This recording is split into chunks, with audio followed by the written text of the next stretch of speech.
كابتن حسام حسن، هو احنا ما عندناش في مصر كلها باك رايت غير محمد هاني؟ بعد صدور قائمة المنتخب امبارح وعدم وجود باك رايت صريح من اللعيبة اللي بتلعب مع فرقها او بتشارك بصورة اساسية، في جدل كبير حول اختيار الباك رايت بتاع المنتخب الوطني. محمد هاني اتصاب في ماتش الاهلي والزمالك في السوبر الافريقي، ما عنديش باك رايت. عمر كمال عبد الواحد بيلعب مكانه في النادي الاهلي ودايما بيشارك بصورة شبه اساسية. على الجانب الاخر عمر جابر، في ايه بينك وبينه؟ اصل انا شايف يا جماعه معلش ان الاختيارات فيها شويه من الجانب الشخصي مش مصلحه المنتخب بقى. لان انا دلوقتي عندي واحد، سيبك من عمر كمال عبد الواحد خالص، تمام، عندي واحد زي عمر جابر.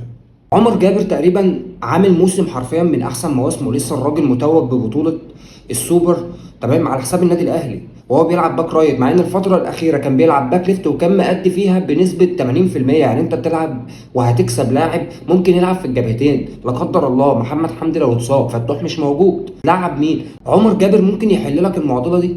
فبصراحه مش هتكلم على باقي اللعيبه، يعني تمام قشطه مفيش مشكله، باقي اللعيبه عدم بس ده مثلا احمد حجازي كلنا عارفين المشكله والكلام ده كله، تمام ماشي مفيش مشكله، بس انا بتكلم على المركز ده بالاخص. محمد شحاته مش باك رايت، محمد شحاته خط نص.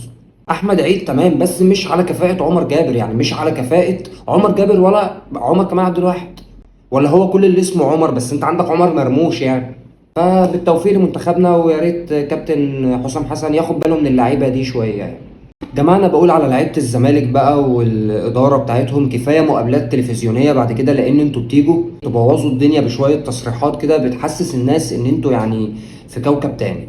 أولا كابتن محمد صبحي امبارح حارس مرمى نادي الزمالك، راجل محترم، راجل كويس، راجل بص ما لناش علاقة بيه على المستوى الشخصي، تمام، ما أساءش لحد، طلع على في لقاء على اون تايم سبورت اتكلم بصوره كويسه، اتكلم على محمد الشناوي يا جماعه ده افضل حارس في مصر، ده تمام ماشي ما علينا. بس معلش ليك تصريح غريب قوي يضايق اي شاب في سنك، اي شاب في سنك واي راجل كبير اكبر منك. التصريح بتاعي انا بعت عربيتي وبعت شقتي واستلفت فلوس عشان اغطي احتياجاتي عشان عقدي الضعيف مع نادي الزمالك. عقدك الضعيف مع نادي الزمالك اللي انت بتاخده في سيزون اللي هو 8 مليون جنيه، تمام، في شباب ممكن تعيش وتموت حياتها كلها ما تجيبش ربع المبلغ اللي انت جبته ده. فيعني ايه الالتزامات اللي عندك؟ معلش شاب زي حضرتك ايه الالتزامات اللي المفروض تكون موجوده عندك عشان يبقى 8 مليون جنيه مش مكفيهم؟ تبيع عربيتك وتبيع شقتك وتستلف فلوس عشان خاطر تكفي بقيه التزاماتك؟ ايه هي الالتزامات دي؟ فيا ريت يا جماعه ناخد بالنا من تصريحاتنا شويه. تاني حاجه برضو كابتن عبد الواحد السيد اتكلم بصوره محترمه جدا، اتكلم بصوره كويسه جدا، كابتن كويس جدا، اتكلم على الاهلي بصوره كويسه جدا، ان جمهور نادي الزمالك ونادي الزمالك لما ياخدوا بطوله قدام النادي الاهلي دي بالنسبه لهم حاجه كويسه جدا، لانه النادي الاهلي تقريبا، تمام، وده الاكيد بقى ان هو افضل فرقه في افريقيا، فان انت تاخد بطوله منه دي حاجه كبيره جدا. راجل محترم، راجل يشكر على التصريح ده. لكن في تصريح تاني اللي هو اللاعب اللي مش هياخد بطولتين هيتخصم 20% من العقد بتاعه. هو كل لاعب بيلعب في بطولة لوحده ولا ايه الدنيا؟ يعني انت مثلا دلوقتي خدته السوبر، تمام، هل لو خدته الدوري في لعيبه هتاخد الدوري ولاعيبه تانية مش هتاخده؟ ما الفرقه كلها يا كابتن.